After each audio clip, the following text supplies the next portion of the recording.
he to whom this emotion is a stranger, who can no longer wonder or stand wrapped in awe, is as good as dead, a snuffed out candle. And I think this is just an interesting way that Albert Einstein has kind of put this kind of emotion out there. But when we start thinking about awe in itself, right, we have to think about where awe comes from.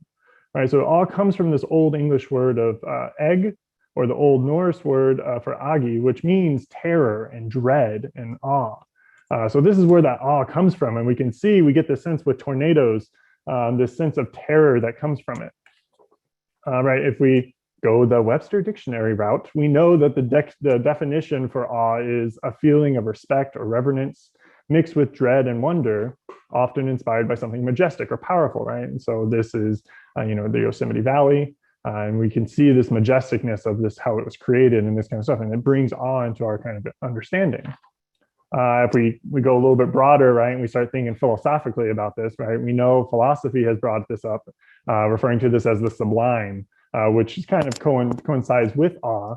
But the sublime is this wonder or fear that one experiences to something that overwhelms our existential understanding.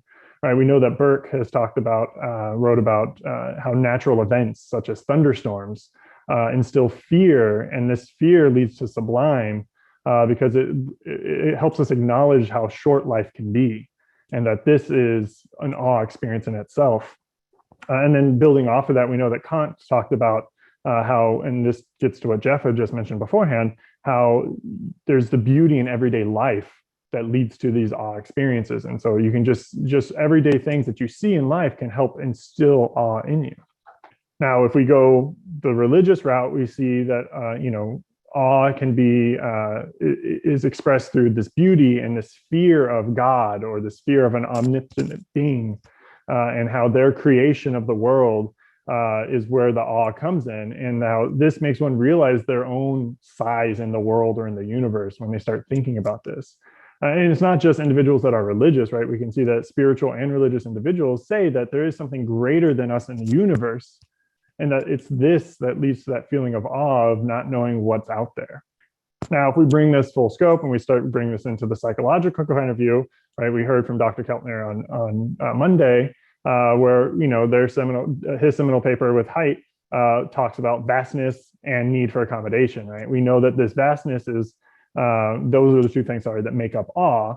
And that vastness is often this matter of simple physical size, but it can also be this social size, such as fame, authority, or prestige.